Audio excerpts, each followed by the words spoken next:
Hi everyone, my name's Rhys Adams and I'm the CEO and founder of Eaton Square, and today I'm joined by Taylor Devine, who's one of our principals in Washington.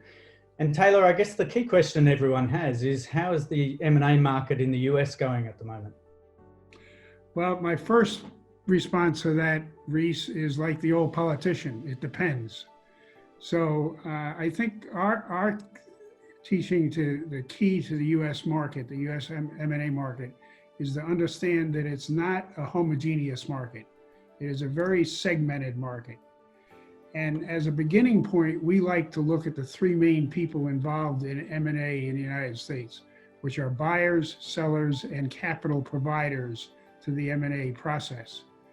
Drilling further down, buyers, sellers, and capital markets, it's key to understand how those three different people are working. So for example, we want to know how strategic buyers are working, how financial buyers are working, and to an increasing degree, how family office buyers are working. So keep driving down to those three behaviors is key to understanding what's going on in the US market. Now, further, in addition to understanding what they're doing, it's equally important to understand why they are doing what they are. So the question why is as big as the question what. And to that point, if we look at the different sectors, there are some sectors in the US that are dead, flat, on life recitation and may or may not come back. There are others, as we saw in our pipeline call just a couple of hours ago, Rhys, that are really going very well. They're steady. The number of transactions are increasing. The size of the transactions are increasing. The supply and demand is working in a positive way, not a negative way. So it's all about segmenting the market, industry by industry, and then understanding the behaviors within those segments. Does that start to answer your question, Rhys? It does. So going on from there, so what's driving the US M&A market at the moment in the areas that are working? Yeah, well, I think it's important to understand both the negative drivers and the positive drivers, because over time, what's negative one period of time may change to something positive later on. But as I was thinking about this, there's fear of the COVID-19. There are 5 huge states, California, Texas, Arizona, Florida, that the cases are increasing. And it's tough to deal in those geographic markets when the fear. Unemployment is also by sector rising. Sunday morning, as I was reading the paper, Boeing announced 95,000 people are going to get laid off. So try doing business in the Boeing subsector right now. It doesn't work. There's also some ideological differences. We're in an election year, as you know. So in November 2020, there's going to be some key decisions made on the role of the federal government, both in economics and personal life. And so those are some of the negative factors. The positive factors are that the US economy is very strong. It was great before the pandemic hit. A lot of the fundamentals are still there. The supply and demand of deals, as we talked about before, in certain segments, that's absolutely great and getting better. There's a lot of pent-up demand for products and services in the US that's being messed up by, in some parts, the supply and the cost of debt capital to finance the M&A transactions.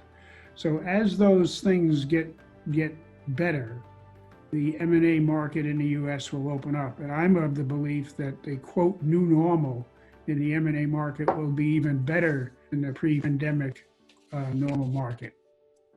Okay, so that's interesting. So what are the leading indicators then that you think that will give us an insight into where the M&A market is heading?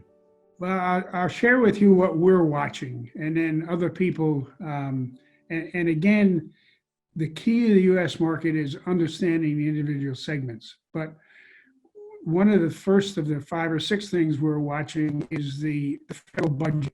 Now, admittedly, we're Washington, D.C. oriented based, and so how the federal budget is authorized, and even more importantly, how it's actually allocated. So it's not just about what people say they're going to do with the budget.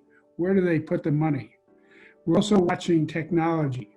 Technology can be a disruptor, and therefore it can be positive or negative depending on the segment.